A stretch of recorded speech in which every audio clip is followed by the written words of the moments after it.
Hello again, and thanks for tuning in. This isn't just a story, it's a confession. My name is Elijah, and one harsh lesson I've learned in my time on this earth is that the heart doesn't break loudly, it shatters in silence. No matter how strong you think you are, no matter how focused or loyal or committed, you're never truly ready for the kind of pain that comes when the person you trusted most turns out to be lying to your face and cheating behind your back. The truth is, the one thing every man dreads deep down is finding out that while he's out there grinding, giving everything he's got to provide, his wife is at home doing things with another man. Things you'd never imagine she was capable of. That happened to me. And I still don't fully know how to explain what it did to me. There are no perfect words for it. It's like something inside you snaps, but no one else hears the sound. You walk around with a smile, but deep down you feel like a fool. This is a story of how my wife played me until I caught on. My wife, Camille, was everything I ever wanted, beautiful, smart, and full of life. We dated for a long while in a long-distance relationship before we got married. It felt like I had found my forever. We were married for over 10 years, a decade of ups and downs, but mostly good times. But I honestly thought we had it all. I worked my ass off to make sure she didn't want for anything. She had it all: love, comfort, security, everything. I made sure of it. I put everything into giving her the kind of life she deserved, both financially and emotionally. But then, everything came crashing down. As I reflect on everything now, I asked myself over and over, what did she want that I didn't give her? I gave her everything I could. I supported her, loved her, and made sure she was safe, comfortable, and happy. I still can't make sense of it. We didn't have it all figured out, but we were okay. Sometimes, what more could a person want? I was working so hard, so focused on providing for us, that I didn't realize what was going on right under my nose. I found out my wife was cheating from a casual comment made by a close friend. He said, "You know, man, I've been hearing some stuff about Camille." My mind immediately concluded, this is just gossip. The people talk, especially when they don't have anything better to do. I told him he was being ridiculous. There was no way Camille would be cheating on me. She was my wife. We had built a life together. We had everything. No one could understand her the way I did, right? So, I waved it off. I didn't want to believe it. So, I told my friend, I'll check, but don't waste my time with this nonsense. Then, weeks later, something else happened that made me start questioning myself. I was talking to one of our neighbors one evening when he said, "Hey, I don't know if you've noticed, but there's this guy who's been coming over to your house pretty often when you're not around. I mean, you're working a lot, so I get it, but it seems a little strange, don't you think?" He said it jokingly, but I couldn't ignore how serious it sounded. At first, I laughed it off, but it wasn't just one person now. This was the second person in a matter of weeks who had pointed out something about Camille. They weren't saying the same thing, but they were noticing something similar. They were both bringing up a man I didn't know. I started looking at things differently. I'd been working long hours, spending more time at the office than I'd like to admit. And whenever I was home, I was exhausted. Now I was thinking, maybe Camille, with all the time she had at home working from our place, was taking advantage of my absence. Is she doing things that I would never expect? While I provide for us, the thought of someone else being close to her felt like betrayal. I decided to take a break from work as a surprise for her, so I figured why not? I'd observe Camille myself, see if I could catch her slipping. The first few days, I watched her closely, trying to see if there was anything out of the ordinary in her behavior. But here's the thing, nothing stood out. She was calm and going about her day as if everything was normal. If she was cheating, she was doing a damn good job at hiding it. I watched her work from home, chatted with her at lunch like we always did, and saw nothing that screamed cheater. She was still the woman I married, and part of me wanted to believe that maybe this whole thing was just some twisted misunderstanding. But this couldn't be a coincidence. I was out of my depth. I wasn't trained for this. The more I thought about it, the more I realized I needed actual evidence. So, I made a decision. If I was going to find the truth, I couldn't do it alone. I swallowed my pride and called in a Mr. Callahan. This wasn't some cheap move. I needed someone who could get to the bottom of this without me having to risk my own sanity. I wasn't playing games anymore. If something was going on, I needed to know. And I needed the truth laid out in front of me, no matter how painful it was going to be. The investigator said he'd take his time and be thorough. That was fine with me. I wasn't in a rush. I'd been living with the uncertainty for who knows how long, so a few more days or weeks wouldn't change anything. I went back to work, putting in the hours while the investigator started doing his job. But as I sat there behind my desk, I couldn't shake the thoughts that kept flooding my mind. What if they were right? What if everything I thought I knew about my wife had been a lie? Over a month. That's how long I waited. Each day felt like a year as I went through the motions of work. So, after what seemed like forever, I finally got the call from the Mr. Callahan. He said he was okay with sharing the information he had. When I met him to get the results, I wasn't prepared for how it would hit me. The investigator didn't waste time. He pulled out his phone and started showing me the photos and videos. There she was, my wife, Camille, with another man. And it wasn't just a couple of blurry snapshots from a distance. No, these were clear photos. I stared at the man next to her in those photos. My stomach churned as I realized. For the first time, I was looking at the face of the man who had been making love with my wife. The man who has been breaking her back when I break mine for her. The investigator had followed Camille's every move for weeks, tracking her from one place to the next. He'd figured it all out. And now, there it was, proof of her affair. I can't even describe how I feel. I mean, I had my suspicions, sure, but seeing the confirmation in front of me like this came with a different type of pain. What hurt the most wasn't just seeing her with him. It was how normal she had been acting around me.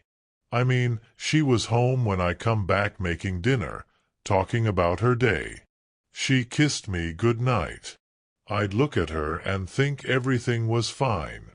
I never suspected a thing. And that's the part one still can't wrap my head around. How could she act so normal? It made me question everything.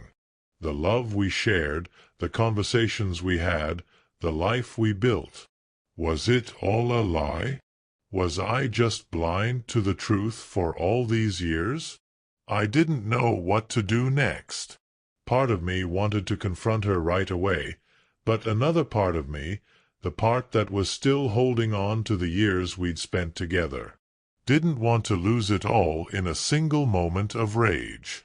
I felt paralyzed by my own emotions.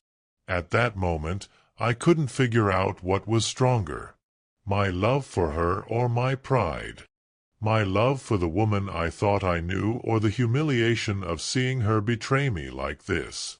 It was like my mind was fighting with itself, torn between wanting to scream at her and wanting to hold on to something that was already slipping away. I didn't know if I was even capable of ending the marriage. How could I just walk away from everything? From the woman I thought was my partner, my best friend. But then again, how could I stay? How could I forgive her after seeing what she'd done? I spent days just sitting with the evidence, going over it again and again, trying to figure out what I was supposed to do with it. After reflecting on this revelation for more days, I called the investigator and asked him to dig deeper into Camille's lover. I needed to know who this guy was. I had to understand what I was up against. The investigator took a few days to follow up, but when he finally called me, it was worse than I expected. The man's name was Brandon, and he was married with a kid. His wife's name was Dorothy. She had no idea about Camille, of course, but I was about to change that. Now, I know what you're probably thinking. Elijah, why are you getting involved in someone else's marriage? This isn't your business. And yeah, that thought crossed my mind too. I mean, I was already dealing with my own mess. But the more I thought about it, the more I realized I couldn't just sit back and do nothing. So, against my better judgment and my desire to stay out of things that weren't directly my problem, I decided to reach out to her. I didn't have to do it, but I felt like I had no other option. I arranged to meet Dorothy in a quiet park, a neutral place where we could talk. Part of me wasn't sure if I should even be doing this. But the moment she walked in, I could see a weariness in her eyes that seemed to reflect a deeper pain than I had expected. When I showed her the evidence, photos, videos, everything I had, she wasn't shocked that Brandon had been cheating. She already knew that part, which shocked me. Dorothy had visible bruises on her arms, and I couldn't help but notice how recent they looked. I didn't want to jump to conclusions, but I pressed her a little bit to open up. She broke down in front of me, and for a moment I was speechless. But she didn't hold back. She told me everything about Brandon's abuse. He wasn't just a cheater. He was a manipulator, a violent one at that.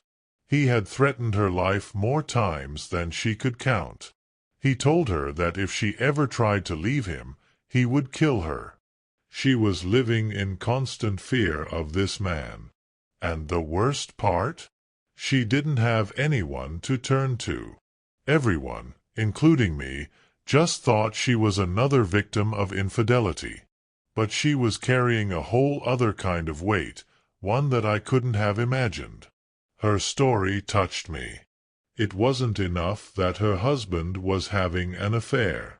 I urged her to document everything, to start keeping a record of his threats, his actions, and his abuse. She needed something to protect herself with if she ever decided to escape him. I made it clear that I was there to support her and that she wasn't alone in this. We were both victims in our own ways. But at least now we had the truth on our side. As we sat there, quietly sharing the burden of our pain, it felt like we were two broken souls, trying to make sense of the mess we had been handed. We didn't know what the future held. But at that moment, we had an unspoken understanding. We were in this together.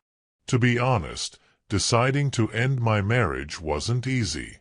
It's not something you just wake up one morning and feel good about. Even after seeing all the evidence, even after knowing for sure that Camille had betrayed me, I still wrestled with myself. It's crazy how your mind tries to protect you by clinging to the good, even when the truth is staring you in the face. But eventually, I realized that staying would mean living in quiet pain. I wasn't going to do that to myself. So I filed for divorce. I made sure everything was official, quiet, and handled properly. I didn't tell her beforehand. I just had her served. The papers were delivered to her at home. I figured if she could cheat behind my back so comfortably, then she could handle being served without me giving her a heads up. That day she got the papers, she completely lost it. She came straight to me, looking confused. She asked, "What is this supposed to mean? Are you serious right now?" I didn't argue. I just opened my phone and pulled up the photos the Mr. Callahan gave me. Picture after picture. Her and her lover together in different spots. She stood there frozen. She opened her mouth to speak, but nothing came out. I could see her trying to come up with some kind of excuse or lie, but there was nothing she could say. Then she broke down and started sobbing. I didn't say a word. I turned around and walked away. That was the moment it all ended for me. So while I was dealing with my own storm, Dorothy was fighting her own silent battle. She needed help. So I offered whatever I could. I told her to start gathering everything.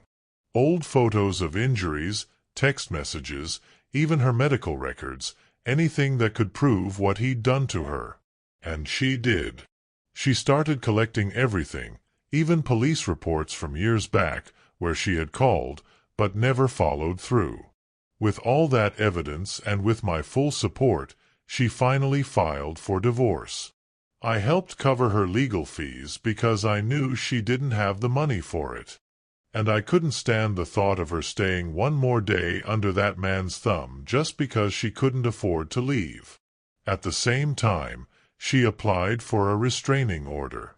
The court took one look at the stack of evidence she had and granted it immediately. That meant he couldn't come near her or the child. Soon after, the final blow came. She pressed charges for domestic abuse. And this time, with all the proof she had, there was no escaping it. He was arrested. After months of back and forth, legal meetings, paperwork, and all the emotional toll that came with it, my divorce was finally finalized.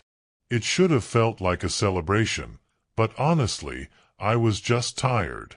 In the middle of that storm, the one person who genuinely stood by me was Dorothy, my ex-wife's lover's wife. When we first met, it was just to show her the evidence. I thought I was doing her a favor, giving her the truth so she wouldn't be in the dark like I had been. But over time, things shifted. We started talking more. She checked on me. I'd check on her. At first, it was just about our situation. You know, sharing updates or venting about how messed up everything was. But then, somehow, it turned into real conversations. Dorothy had her own wounds. I could see it in her eyes. We were two people who knew what it meant to love someone and get nothing but lies in return. We didn't have to explain our pain to each other. We already understood it. We started spending time together. There was something peaceful about being around someone who knew the kind of pain you were carrying without needing an explanation. Then, one evening, we were sitting in her living room. A soft movie was playing in the background, but neither of us was really watching it. We made love. For the first time in what felt like forever, I felt wanted. It was intense, but not in the way you might think. And it was nothing like anything I ever had with Camille. That night reminded me that even after everything, healing is possible. Even if it doesn't come in the form or timing you expect. You know, I've had people ask me what's next for me and Dorothy. The truth is, I don't know. We're both trying to heal from different kinds of wounds, and we're taking it one step at a time. There's no rush, no pressure, and definitely no promises being thrown around. I like it that way, because for once in a long time, things feel real. And honestly, even if Dorothy and I never become anything more than friends, that's okay. What matters to me is that I know I'm never going back to Camille. That door is closed, locked, and bricked up for good. Looking back, I've learned a few hard lessons. Betrayal doesn't always shout. Funny how you never notice the cracks until your world is in pieces. Huh? Now I'm curious. If you were me, how would you have handled it? Do you think people like Camille even think twice about the damage they cause? Or do they just keep it moving like nothing happened? Let me know what you think in the comments. I always read them, and they hit deeper than you know. Thanks for sticking with me. Until next time, take care of yourselves.